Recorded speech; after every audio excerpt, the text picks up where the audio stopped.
El derecho procesal constitucional es una disciplina relativamente joven, independizada del derecho constitucional, que versa acerca de los instrumentos de control de las normas constitucionales. Se ha ido creando con el tiempo y es una respuesta histórica al desarrollo constitucional que tiene poco más de 200 años.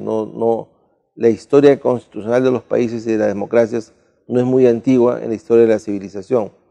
Pero conforme se fueron dando las constituciones a partir del final del siglo XVIII, también se han ido conformando y consolidando y creando instrumentos de la reforma o instrumentos del control constitucional.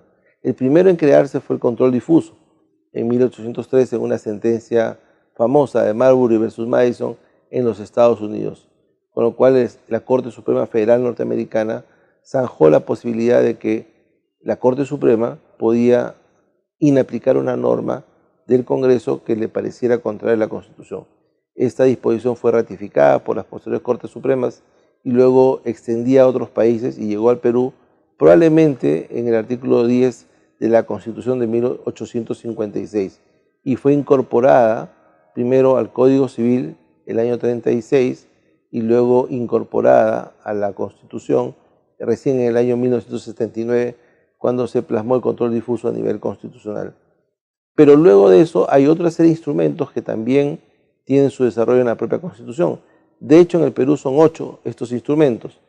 Diríamos, para empezar, ¿no es cierto?, la acción de inconstitucionalidad que se ve en el Tribunal Constitucional, que implica la posibilidad de que el tribunal derogue una ley del Congreso y la derogue erga omnes, es decir, con efecto general para todos, como si fuese el propio Congreso. La acción popular, que es primo hermano de la acción de inconstitucionalidad, en virtud del cual el Poder Judicial deroga un reglamento de la administración pública en general, y luego la contienda de competencia, que permite que el Tribunal Constitucional dirima los conflictos de competencia positivos y negativos de los órganos constitucionales. Al lado de estos instrumentos y el control difuso, hay también instrumentos que garantizan los derechos fundamentales de las personas, que Mauro Capelletti llamaba la jurisdicción de la libertad, empezando por el habeas corpus, el amparo, el habeas data y la acción de cumplimiento, con la característica que todas estas 4 empiezan en sede judicial y pueden terminar en el Tribunal Constitucional, de tal manera que las sentencias del Tribunal Constitucional se convierten en piezas muy importantes para dirimir los parámetros constitucionales de la protección de los derechos fundamentales. Pero bien vistos estos instrumentos, todos apuntan a una sola cosa. Todos apuntan a poder determinar cuál es la más adecuada interpretación de la Constitución o a desentrañar lo que es la interpretación constitucional, que es finalmente el tema más importante del derecho constitucional. Hacer hablar a la Constitución y hacerle decir lo que corresponda en cada momento y bajo cada circunstancia. Porque la Constitución es una norma política, más que una norma jurídica.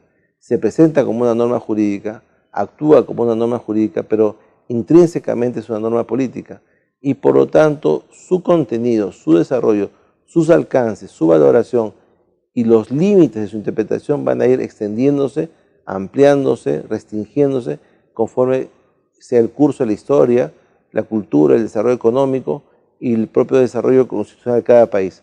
La norma constitucional no está hecha para quedar colgada en el tiempo ni congelada. Se va a extender y se va a desarrollar producto de la jurisprudencia constitucional y la propia interpretación. Por eso es que estos instrumentos son pieza clave para poder extender y desarrollar al grado máximo los alcances, postulados y contenidos de una Constitución, tanto en el sistema orgánico para poder defender los órganos constitucionales y que no excedan sus límites, cuanto en el principio de la defensa de las libertades y sobre todo la defensa irrestricta de los derechos fundamentales de todos los ciudadanos en el país.